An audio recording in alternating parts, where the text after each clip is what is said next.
Mainit ang hapon nang maramdaman ng isang batang babae ang gutom. Sa paghahanap niya ng makakain, napansin niya ang kanyang lolo nakaupo mag-isa sa labas.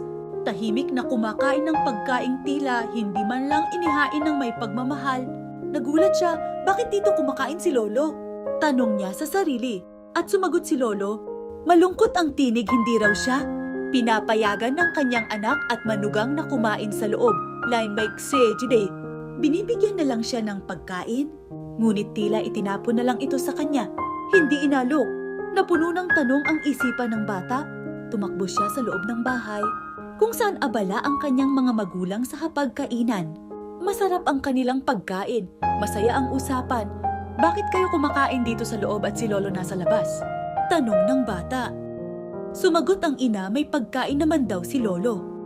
Dagdag pa ng ama, baka gusto raw ng bata maging driver ni lolo. May pulang sasakyan daw kasi ito. Tinatawanan nila ang sitwasyon. Ngunit biglang nagbago ang ihip ng hangin. Naramdaman ng bata ang kirot sa kanyang puso. Nakakadiri ba si lolo? Tanong niya, mabaho ba siya? Hindi makasagot ang ama, pero mariin ang tinig ng bata. Anak mo ako, di ba? At sa titig niyang puno ng determinasyon, sinabi niya, kung ganyan ang trato ninyo kay lolo ngayon, ganyan ko rin kayo tratuhin pagtanda niyo. Nagulantang ang mga magulang. Siya lang tunay mong ama at siya ang tunay kong lolo. Banggit ng bata sa kanyang ama. Bakit mo siya tinatrato ng ganito? Sumagot ang ama, mahina ang boses. Ang mama mo kasi ang nasusunod.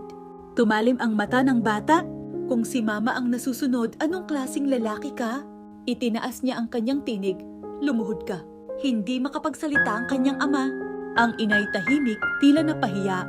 Nainggit ba kayo kay lolo? At tanong pa ng bata. At sa wakas, Parehong nagsabing patawad. ang kanyang mga magulang. Ngunit ang batang babae ay buo na ang desisyon.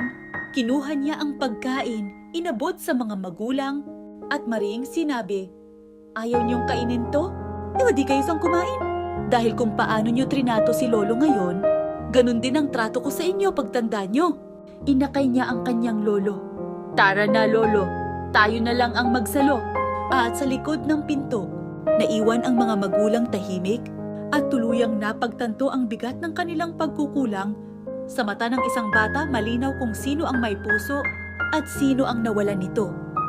Ang kwento ay nagtuturo ng isang napakahalagang aral tungkol sa paggalang at pagmamahal sa mga magulang at nakatatanda. Sa ating pagtanda, hindi natin dapat kalimutan ang mga sakripisyong ginawa nila para sa atin. Kahit na tumanda na sila, nararapat pa rin silang igalang, alagaan at pahalagahan. Kung paano natin tratuhin ang ating mga magulang ngayon, ay magiging salamin ng kung paano tayo tratuhin ng ating mga anak sa hinaharap. Huwag tayong maging manhid o mapagmataas